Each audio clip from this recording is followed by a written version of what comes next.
On va parler de 2 articles dans cette tartine. Le premier article dont je vais vous parler, c'est que Apple a admis, on va voir dans quelles conditions il a admis, mais il a admis qu'ils avaient empêché une version iMessage pour Android afin de conserver leur précaré, justement, dont on vous parlait, du précaré. Et on va mettre en parallèle un autre article sur Apple, avec Apple qui devrait vendre plus de 240 millions d'iPhone en 2021. C'est du jamais vu. C'est un record absolu pour Apple. Donc les gens qui disaient Apple, ça va mal, c'est pas encore cette année que Apple, a priori, va mal. Mais je vais vous parler d'abord du premier article, parce que c'est hyper intéressant.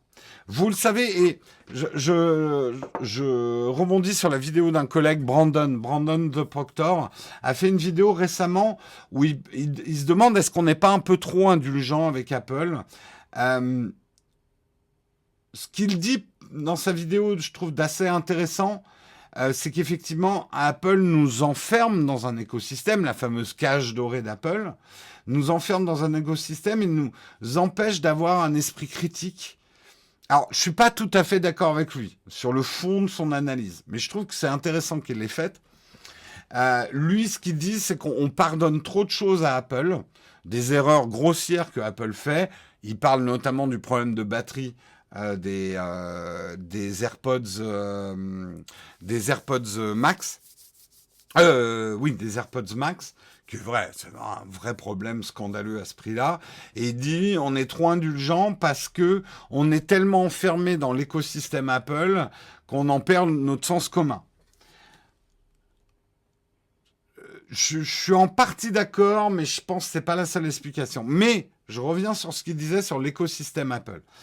Une des choses qui enferme le plus les utilisateurs Apple, et ça, tous les utilisateurs Apple vous le diront, c'est iMessage. iMessage, c'est un système qu'on a depuis longtemps sur. Je demande là, à la chatroom, ceux qui ont iMessage, est-ce que vous trouvez ça top ou pas top? Est-ce que c'est top iMessage ou c'est pas top?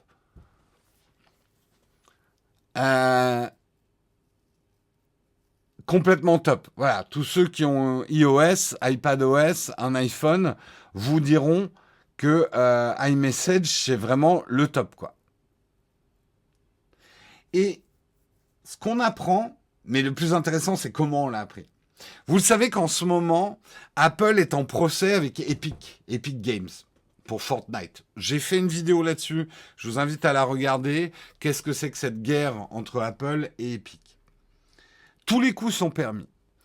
Et Epic Games vient de déterrer, alors je ne sais pas comment, est-ce que c'est des conversations, mais vient de déterrer des informations certifiées, puisqu'ils les ont présentées à la cour, selon quoi en 2013, EDQ, que vous connaissez, était capable de développer une version d'iMessage pour Android en 2013. Et Craig Federighi et Phil Schiller, que vous connaissez aussi de chez Apple, ont dit qu'ils ne voulaient pas développer cette version d'iMessage pour Android, car iMessage était le meilleur moyen de retenir les gens chez Apple et de les empêcher d'acheter autre chose que du Apple, et notamment au niveau des enfants.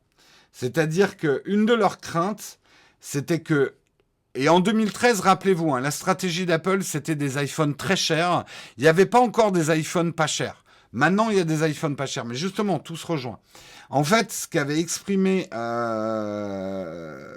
Craig Federighi et Phil Schiller, c'est qu'ils craignaient que les parents achètent des iPhones pour eux et achètent des Android pour leurs enfants si iMessage marchait sur toutes les plateformes. Et c'est vachement intéressant. C'est vachement intéressant.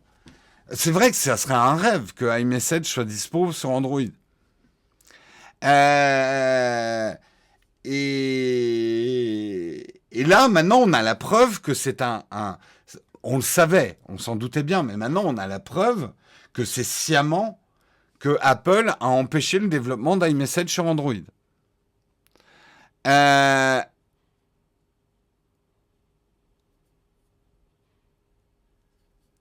Je vois pas l'avantage par rapport aux autres apps. Ben, c'est peut-être parce que tu n'utilises pas iMessage. En fait, il faut vraiment utiliser iMessage pour comprendre en quoi il est supérieur à toutes les autres apps de messagerie. Même s'il est incomplet et qu'il lui manque des fonctions par rapport à d'autres, il est super bien implémenté, quoi. Il est hyper agréable à utiliser. Et moi, je le dis, hein, c'est ce qui m'empêcherait d'abandonner un iPhone, c'est clair. iMessage, FaceTime aussi, sont vraiment des applis top, quoi. Alors, ce qu'il faut savoir, c'est intéressant, là vous dites, mais c'est des enfoirés, pour être poli, chez Apple, interdire l'accès au monde entier à iMessage, ben en fait, c'est pas du tout illégal. Apple a tout à fait le droit de faire ça et c'est pas une pratique anticoncurrentielle. Alors, ce qu'essaye de faire Epic Games, en fait, c'est pas de dire que Apple, avec iMessage, a une pratique anticoncurrentielle. C'est de dire que Apple, vous voyez avec iMessage ce qu'ils ont fait, ben ils essayent de faire la même chose avec nous et tout ça mis bout à bout est une pratique anticoncurrentielle. Mais ils savent très bien, les avocats d'Epic, qu'il est impossible de faire reconnaître à une cour américaine que de garder l'exclusivité de iMessage soit une pratique anticoncurrentielle. Ça passera pas. Une marque a tout à fait le droit de garder sa technologie propriétaire chez elle. Et ce que fait Apple n'est pas illégal. C'est ce que les juges antitrust vont regarder. Si Apple était la première marque de smartphone au monde et qui dominait le monde, là oui, ça veut dire autre chose. Mais Apple n'est pas la première marque de smartphone au monde. Donc la pratique anticoncurrentielle, plus difficile à... Alors que par exemple avec leur App Store, et c'est là où il y a un problème avec Epic, là ils sont dominants chez Apple.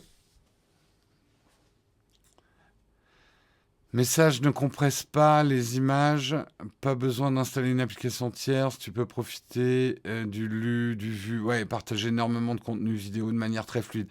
C'est surtout, ouais, c'est une app extrêmement transparente et tellement bien intégrée dans l'écosystème Apple, il n'y a aucune friction en fait avec iMessage.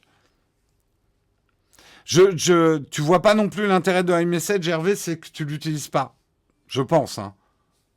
Ou alors en fait, pour bien utiliser iMessage, il faut avoir pas mal d'amis qui ont iMessage.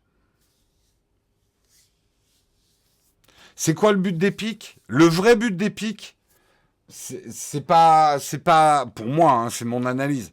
Epic, il cherche pas à faire plier la pomme. Il cherche à faire plier Steam, mais par pomme interposée. J'explique un peu ça dans ma vidéo.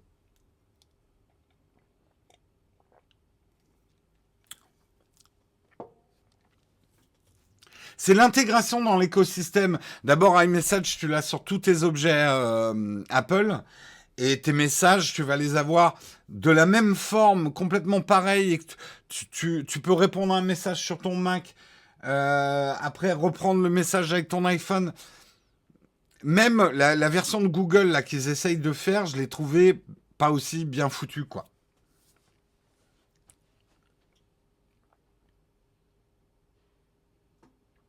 Je rêve de pouvoir désinstaller toutes les autres apps de messagerie pour avoir que mes... Mais je comprends, Jess. Moi, c'est exactement pareil, quoi.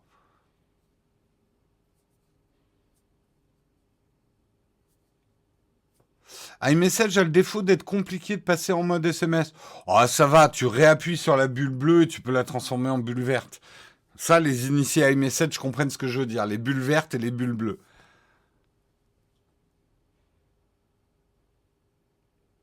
Et je suis d'accord, hein, Hervé. iMessage n'a de l'intérêt et du sens que si dans ta sphère amicale et familiale, il y a des gens qui utilisent des iPhones, quoi.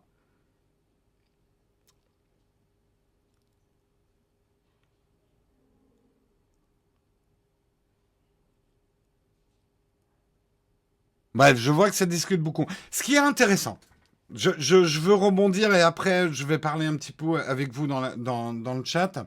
Ce qui est intéressant avec ça,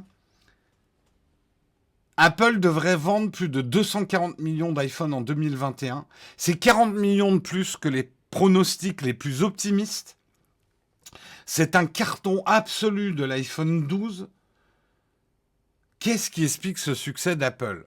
Alors que nous, technophiles, on sait que Apple fait des smartphones qui sont en retard sur les autres technologiquement, fait des iPhones, des smartphones qui sont plus chers que les autres, qui parfois marchent moins bien que les autres pour certains trucs.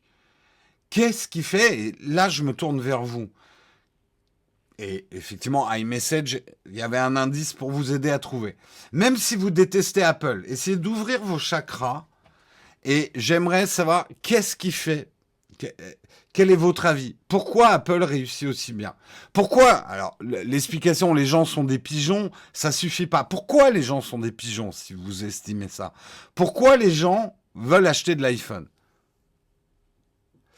La qualité du produit, l'envie du produit. Putain, ça va vite la chatroom. Je prends mon autre chatroom alternative pour pouvoir lire. Parce que c'est simple. L'écosystème fiable et durée de vie. Les iPhones ne sont pas plus chers, ils existent en bas de gamme. C'est vrai que la gamme iPhone a changé. L'écosystème, lui, n'a pas d'égal. La sécurité personnelle, Apple Watch, la protection des données, la longévité. Le ease of use, pas de prise de tête, ça va trop vite, j'arrive. Prenez-vous, respirez. L'UX, juste l'écosystème intuitif, le côté privé. L'écosystème, c'est la clé, la fiabilité, la mise à jour régulière, la simplicité, la hype, la durée de vie, le design.